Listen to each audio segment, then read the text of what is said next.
Bonjour à tous. Vous avez été nombreux à me demander une vidéo qui détaille l'installation de Windows 11 sur un post où Microsoft vous affirme que ce n'est pas possible. Pour commencer, il faut savoir que je réalise ce format long à titre informatif. Je n'oblige personne à le faire. Pour revenir quelques secondes sur le petit spot que j'ai pu mettre en ligne la semaine dernière, je rappelle que je répondais à une question. J'ai donc démontré que c'était possible et j'ai utilisé un outil, en l'occurrence Rufus, différent du premier spot que j'avais réalisé sur le même sujet il y a quelque temps déjà, histoire de changer un peu et prouver qu'il n'y a pas qu'un seul outil pour faire ça.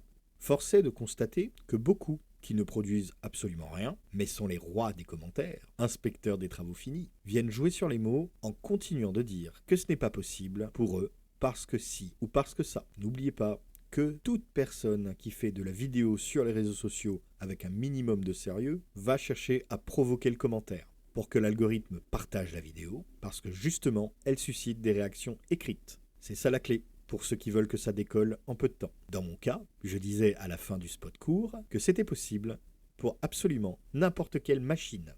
Et donc forcément, j'ai eu en commentaire des personnes qui sont venues me dire que ce n'était pas possible pour leur Pentium 3 de 1999. J'ai essayé sur ma machine avec un processeur en 32 bits de 2006, ça ne passe pas. Sur mon Intel Xeon, ça ne fonctionne pas. Donc pour vous, mes zinzins de l'espace, sur un Amstrad CPC de 1984, ça ne fonctionne pas non plus. Soyez cohérents. Sur une machine qui a 15 ans déjà, tu ne devrais pas pouvoir le faire. Parce que même si tu mets un SSD dedans et que tu augmentes la mémoire vive, côté performance, ça va forcément coincer à un moment donné. Donc faites preuve de discernement. Et surtout, soyez polis si vous voulez que je considère votre commentaire et que j'y réponde avec intérêt. Autrement, passez votre chemin. Merci. Après la petite parenthèse de circonstances, revenons à nos moutons. Si vous décidez de le faire, vous le ferez en votre âme et conscience. Pensez juste bien à sauvegarder vos données avant de procéder, parce qu'ici, on ne va pas faire une mise à jour, mais bel et bien une réinstallation complète, propre. Si ce n'est pas votre objectif, alors vous pouvez zapper cette vidéo. Pareil, je vais expliquer et montrer tout un tas de choses dans cette vidéo, donc à mon sens, il vaut mieux la regarder une première fois complètement, avant éventuellement de la suivre pas à pas pour l'installation. Sans plus attendre, entrons maintenant dans le vif du sujet, c'est parti. Nous allons commencer par créer la clé USB qui va nous permettre d'installer Windows 11 dans sa dernière version sur la fameuse machine où on ne peut pas le faire naturellement. Pour cela, on va d'abord se rendre sur le site de Microsoft pour récupérer le fichier ISO qui contient l'installation de Windows dans sa dernière version. C'est gratuit, donc si on vous demande de payer, c'est que vous n'êtes pas sur le bon site. Pour ça, je peux me servir de n'importe quel ordinateur, bien sûr. Pas besoin forcément de le faire sur le poste où on va utiliser la clé USB, comme j'ai déjà pu l'entendre dans la bouche de certains. Donc dans le moteur de recherche de votre choix, on va venir saisir Windows 11 ISO. Et dans les premiers résultats, il nous sera proposé le site de Microsoft. Vous ne récupérez vos fichiers images que sur le site officiel. Donc microsoft.com dans notre cas. Comme vous pouvez le voir, sur la page de téléchargement, on nous propose tout un tas de trucs. Assistant d'installation, création d'un support, etc. Nous, ce qui va nous intéresser, on va descendre, c'est cette partie-là, où on nous donne la possibilité de récupérer le fichier image. Je vais sélectionner l'ISO, il n'y en a qu'une. Rien de sorcier. Je vais cliquer sur télécharger. Il me demande de sélectionner la langue du produit. Je choisis français. J'appuie sur le bouton confirmer et il va me générer un lien de téléchargement utilisable pendant 24 heures. Rien de plus à faire pour nous que de cliquer sur le bouton 64 bits télécharger. Le téléchargement va se lancer. La seconde étape va consister à aller récupérer le logiciel qui va réussir à altérer l'image de Windows dont nous venons de lancer le téléchargement. Altérer pour justement virer les fameux prérequis qui vont empêcher la dernière version de Windows 11 de s'installer sur votre machine. Le logiciel en question s'appelle Rufus, donc c'est exactement ce que je vais taper dans mon moteur de recherche et je vais choisir ce résultat qui est le site officiel de l'outil. Une fois sur ce site, je vais descendre jusqu'à la section téléchargement et je vais télécharger l'outil du premier lien standard pour Windows x64. En cliquant dessus, tout simplement. Voilà, on va couper la vidéo et revenir une fois que le téléchargement de l'image de Windows sera achevé. Maintenant que le téléchargement de l'ISO est terminé, je vais lancer le logiciel Rufus depuis le dossier de téléchargement ou en double-cliquant dessus depuis le menu de téléchargement et vous devriez avoir à l'écran ceci. C'est le moment d'insérer votre clé USB si ce n'est déjà fait. Donc la clé qui sera dédiée à votre future installation de Windows 11. Vierge ou pas, on s'en fiche. Le logiciel va s'occuper de toute façon de la formater. Vous allez donc perdre tous ceux qui auraient pu s'y trouver. Pensez à sauvegarder le cas échéant. Donc j'insérerai pour ma part une clé de 16 Go. Vous n'avez pas besoin de temps. Une clé de 8 Go suffit largement. Et on peut voir le périphérique dans le premier champ. Dans le second, il va falloir aller chercher l'ISO de Windows 11 qu'on a téléchargé. Donc on va cliquer sur Sélection juste à côté et sélectionner le seul fichier ISO présent dans le dossier téléchargement, à savoir celui qu'on vient de récupérer. Ok, vous aurez peut-être remarqué qu'à la sélection, deux paramètres en dessous ont varié. GPT à la place de MBR dans ce champ-là et UEFI à la place de BIOS juste à côté. Sans rentrer trop dans les détails, c'est pour le démarrage de votre clé USB qui doit être dans le bon format en fonction du BIOS de votre machine et surtout des options que vous avez sélectionnées dedans. Sinon, ce même BIOS vous refusera le démarrage de votre clé. Autrement dit, si tu essayes de démarrer sur ta clé et que ça ne démarre pas, alors tu reviens sur Rufus pour la refaire et au lieu de GPT, tu choisis MBR. Et là, ça fonctionnera. On va d'ailleurs faire un exemple juste après pour que vous puissiez voir ce que ça fait quand il ne veut pas démarrer. Et là arrive la fenêtre qui justifie l'utilisation de Rufus, celle qui va nous permettre de lever les pseudo-protections mises en place par Microsoft pour faire en sorte de restreindre l'installation de cette version de Windows 11. Celle qui nous intéresse est bien sûr la toute première. Supprimer la nécessité d'avoir 4 Go de RAM, le Secure Boot et TPM 2.0. Le libellé parle de lui-même. C'est ce qui fait qu'on vous dit que la machine est incompatible. Attention, il est évident qu'avec 4 gigaoctets de mémoire vive, le fonctionnement du système, malgré la présence d'un stockage de type SSD sur votre machine, ne sera pas au top. La même si le processeur est trop vieux. Ça passera, mais selon l'usage, vous verrez vite que vous serez limité. Comme vous pourrez en fait vous dire, c'est pas un foudre de guerre, mais ça passe, et pour l'usage que j'en fais, ça me suffit. Vous ne pouvez pas demander à du matériel qui a 15 ans de fonctionner comme du matériel qui a tout juste 5 ans. Surtout avec des systèmes récents dont le noyau est forcément plus lourd, avec tout ce qu'a pu rajouter Microsoft ces dernières années. Normal. Bref, les autres options. La nécessité d'utiliser un compte Microsoft en ligne, c'est quoi ça ? Pendant l'installation, quand elle se fait normalement, on vous oblige à vous connecter à Internet et à entrer votre compte Microsoft. Eh bien, si cette option est cochée, alors il n'y aura pas cette étape et c'est un compte local qui sera créé à la place.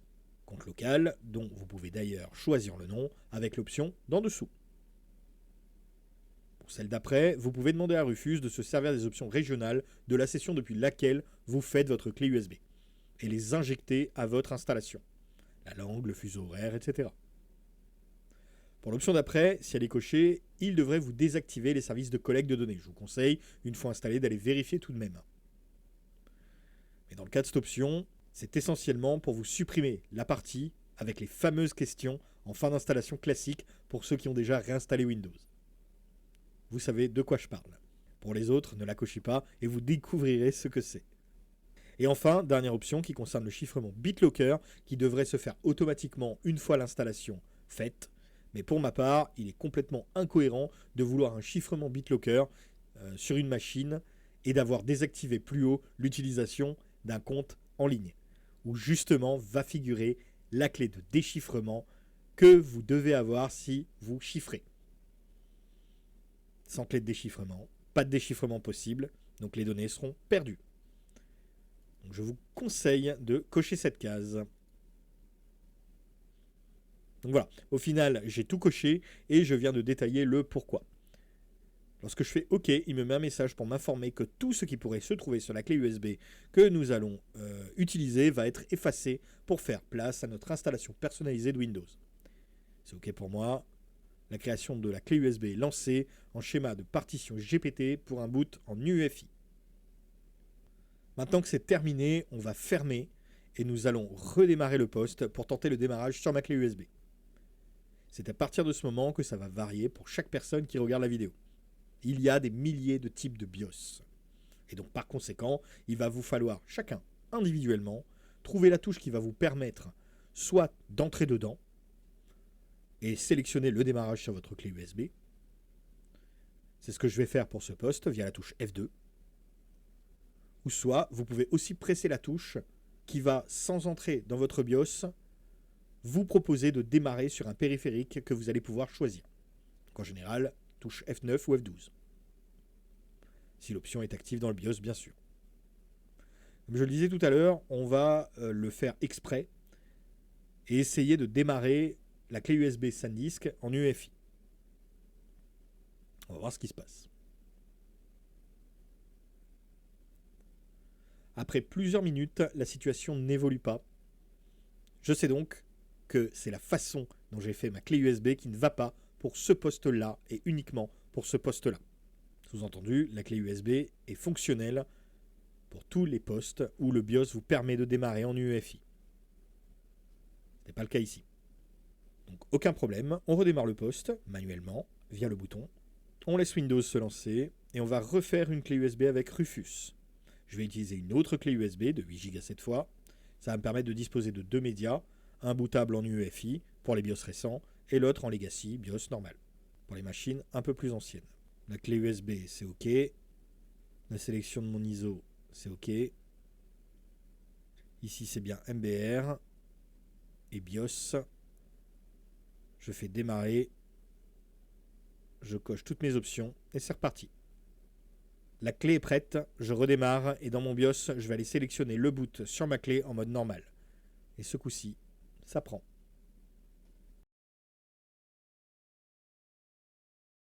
Me voilà maintenant au cœur de l'installation de mon système et ce sera la deuxième étape. On arrive sur l'écran traditionnel de la sélection de la langue, du format, de l'heure, de la devise. Vous devriez avoir français, comme pour moi, dans les deux champs.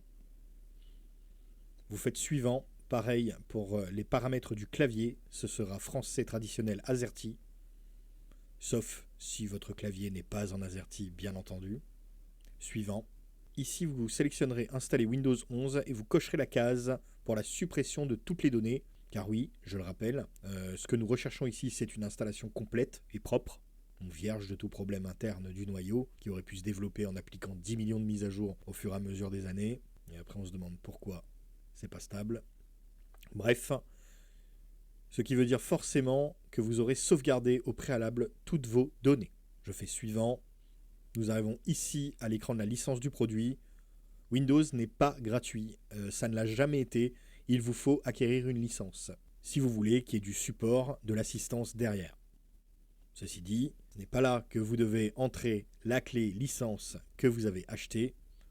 Pour ceux qui ne l'ont pas encore fait, je mets un lien en descriptif de cette vidéo. Nous entrerons la clé licence une fois l'installation terminée, quand Windows aura démarré. Ceci tout simplement pour laisser une chance à ceux qui ont déjà fait l'acquisition d'une clé de licence et qui ont enregistré leur machine avec, qu'elle soit récupérée automatiquement, puis que Windows s'active tout seul. Et non, vous n'avez pas besoin de compte Microsoft pour cela, parce que Microsoft a déjà identifié les éléments de votre machine sur les installations de Windows que vous avez eues dessus précédemment. Donc l'activation peut se faire sans problème, en plus de ceux qui l'ont stocké dans un coin de leur BIOS, ou pareil, ça sera activé automatiquement. Donc ici, vous ferez comme si vous n'aviez pas de clé produit en cliquant sur le message juste en bas. Nous préparons certains éléments. Patience. Sélectionnez une image. Vous devez, dans la liste, opter pour la version que vous souhaitez. Pour les particuliers, version famille. Pour les pros, la version professionnelle, etc. Attention, si vous avez acquis une licence famille et que vous installez une pro, alors ça n'ira pas sur l'activation. Même si les clés ne valent plus rien aujourd'hui, c'est quand même dommage de se tromper. Dans mon cas, je vais installer une Pro parfaitement adaptée à l'usage futur de cette machine. Et je vais faire suivant. Avis et conditions du contrat de licence. Bon bah là forcément il va falloir accepter. Si vous refusez, eh bien ça ne sert à rien d'être allé jusque là. Suivant. J'arrive à présent à la recharge de disque. Il faut à ce niveau-là être concentré les amis. Dans ma machine, actuellement, j'ai un seul disque dur et sur un port USB, la fameuse clé qu'on vient de créer. Sur cet écran, ça se matérialise par le disque 0 pour le stockage interne, mon disque dur donc, et le disque 1 pour la clé USB. Parfois, et c'est très bien parce que pour la vidéo ça le fait, mais ce n'est pas toujours le cas, l'installation peut se tromper et vous afficher disque 2, disque 3, disque 18 pour chaque partition du début de la liste, alors qu'en fait c'est le disque 0, puisque vous n'avez qu'un disque à l'intérieur. Ce n'est pas un problème. En partant du haut de la liste, je vais supprimer une à une les partitions et vous allez voir, ça va rentrer dans l'ordre avec la redétection qui se fera derrière. Vous commencez bien par le haut de la liste. Faites-vous aider si vous n'êtes pas sûr. L'aventure solo s'arrête ici pour vous. Comme vous pouvez le voir, il y a quelques secondes entre le moment où je clique sur la partition, puis sur Delete Partition, et le moment où l'opération se fait. Il y en a un que je ne peux pas delete, la partition est non allouée, c'est normal. Suivant. Et voilà. Je m'arrête bien juste avant la clé USB où il y a le nom, partition 1 du disque 1. Et je me retrouve bel et bien en finale avec l'ensemble de l'espace de mon disque 0 en non alloué, avec la taille totale juste à côté qui correspond bien à la taille du stockage du disque qui est dedans. Je vais maintenant sélectionner cette entrée et cliquer sur Create Partition.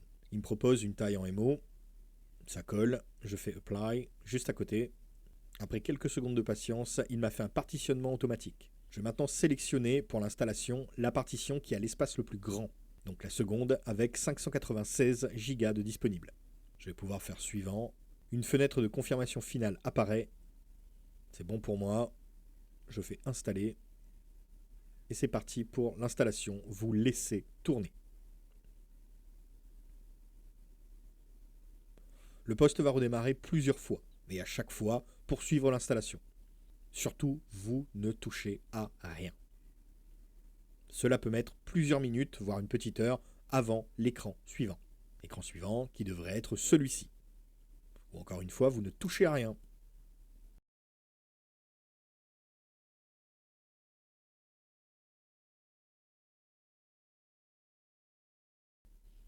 Et après de longues minutes d'attente, j'aurais dû mettre un SSD dans le poste avant de commencer, au lieu d'un disque dur classique, vous vous retrouvez enfin sous Windows 11 dans sa dernière version sur cette machine qui a 15 ans. On va se connecter en Wi-Fi et on va lancer les mises à jour pour faire taire toutes les mauvaises langues qui parlent souvent sans savoir. Les mises à jour se lancent sans problème. Je peux d'ailleurs voir qu'il télécharge l'accumulatif de juillet 2025. Et juste en dessous, le pilote pour la vieille carte graphique GT 325M qui n'existe plus depuis belle lurette, qu'il appliquera d'ailleurs sans souci par la suite. Pour l'activation de mon côté, je n'ai aucun problème pour cette machine car elle a tourné pas mal de temps avec une licence Windows 10 Pro. Donc je n'ai pas eu à racheter de licence pour la version 11 Pro, activée officiellement donc, et la retrouver. Et je répète, je n'ai rien eu à faire, même pas l'entrée. Bien sûr, je l'avais dans un coin. Voilà, qui met un point final à cette vidéo. Et voilà, j'espère que cette vidéo vous aura plu. Que ce soit le cas ou non, n'hésitez pas à commenter pour donner votre avis et ou poser vos questions sur la faisabilité pour votre machine si vous souhaitez procéder. Pour m'écrire en privé, il y a tout plein de liens dans le descriptif de cette vidéo, alors n'hésitez pas non plus. Merci à tous et à bientôt.